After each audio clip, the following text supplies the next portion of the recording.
Mount આબુમાં છેલ્લા 2-3 દિવસથી થઈ રહેલા સતત વરસાદે હવામાનને ખૂબ જ આનંદદાયક બનાવી દીધું છે, જેના કારણે પશ્ચિમ રાજસ્થાનનું આ એકમાત્ર હિલ સ્ટેશન પર્યટકો માટે વધુ આકર્ષકનું કેન્દ્ર બન્યું છે।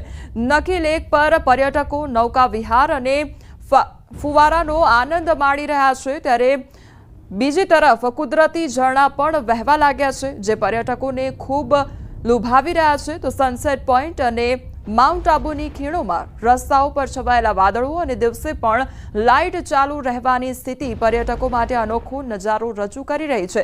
જો કે ચોમાસાની સાથે હોટલના ભાવમાં 3 ગણો વધારો થવાથી કેટલાક પર્યટકોના ખિસ્સા પર અસર પડી છે, છતાં પ્રશાસન કોઈ પણ અનિચ્છનીય ઘટના સામે લડવા માટે સંપૂર્ણ રીતે તૈયાર છે અને સુરક્ષાની પૂરતી વ્યવસ્થા કરવામાં આવી છે। પર્યટકોનો ઉત્સાહ જોતા માઉન્ટ આબુ સંપૂર્ણ રીતે ગુંજી ઉઠ્યું છે।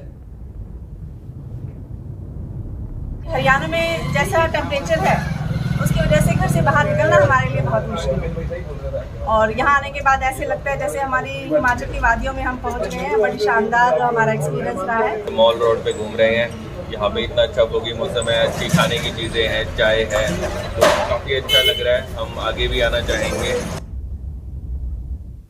છોટાઉદેપુર મધ્યપ્રદેશ હાઈવે બંધ કરી દેવામાં આવ્યો છે। ભારજ નદીના બ્રિજ પર પડ્યા છે મસ્ત મોટા ગાબડા, ત્યારે બ્રિજમાં તિરાડો પડતા બ્રિજ બંધ કરવામાં આવ્યો છે। વાહન ચાલકોએ 40 કિલોમીટર ફરીને જવાનો વારો આવ્યો છે।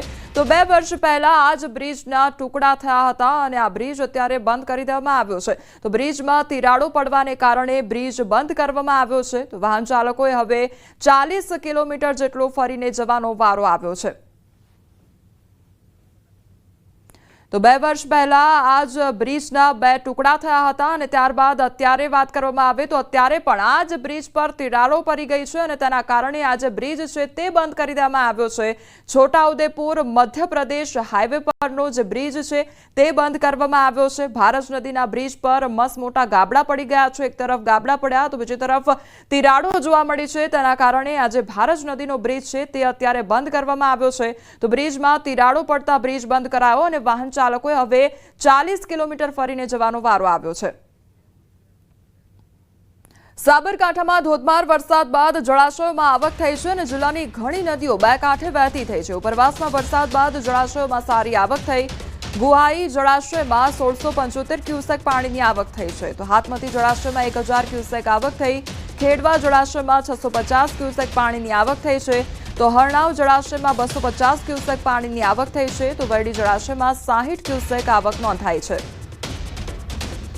સાબરકાંઠા જિલ્લામાં ગત રાત્રે જે વરસાદ વરસ્યો છે અને આ ઉપરાંત જે ઉપરવાસમાં વરસાદ વધ્યો તેના કારણે અનેક નદી અને નાળાઓ છલકાઈ ગયા છે અને નદીઓ 2 કાંઠે વહેતી થઈ રહી છે। વાત કરવામાં આવે તો સાબરકાંઠામાં જે ખેડબ્રહ્માની હરનાવ નદી 2 કાંઠે વહી રહી છે। ઈડરની ભેસકા, ગૌવાવ, ખેરોલ નદીમાં પણ પાણી આવ્યું હતું ને નદી 2 કાંઠે વહેતી થઈ હતી।